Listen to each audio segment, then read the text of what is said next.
there's lots of important races that'll have lasting impact in Oregon. Perhaps none more so than Oregon's gubernatorial race. And John Horvick, I'm a pollster, is paying very close attention. Horvick is senior vice president at Portland firm DHM Research. Last month, they released a poll commissioned by the Oregonian showing where the candidates stood.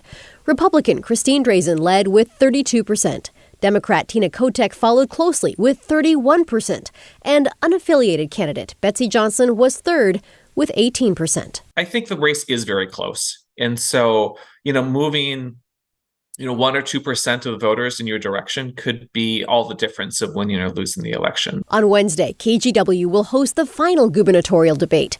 Heading into it, more recent polls show DHM's numbers are holding steady. Yeah, absolutely. These debates matter. They matter when they're close, and they matter more the nearer we get to Election Day. Despite how close this race appears to be, Horvick notes nearly half of voters polled were either undecided or just leaning toward a certain candidate. He says data shows undecided voters may be most interested in how candidates debate key issues, chief among them, homelessness. And not just how candidates would solve the issue, but what they think the root cause of it is. More voters will tell us right now that homelessness is driven by mental illness and drug addiction. But lots of voters really prioritize housing and housing first. And so there's a divide there that the candidates really have to make their case. Many theorize that Betsy Johnson is a spoiler for Tina Kotek's campaign. The numbers have at times reflected that. The DHM poll showed that Republican voters accounted for about 71% of Christine Drazan's support, whereas Democratic voters accounted for about 60% of Tina Kotek's support. And some of that difference there is that Johnson seems to be pulling a little bit more from Democrats. That can, of course, change these next few weeks. We'll see. Horvick says it's unlikely they will release new poll numbers before Election Day.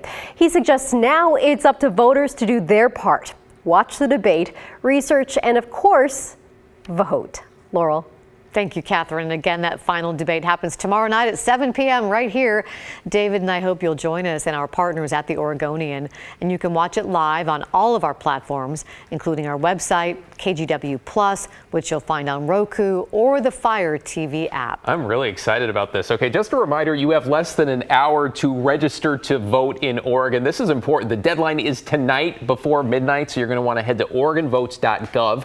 OregonVotes.gov to register or update your details like your address. So in Washington, the online and by mail registration, I should say, you see it there, October 31st, Halloween. If you miss it, in Washington only, you can register to vote in person at your county elections office through election night, which is Tuesday, November 8th.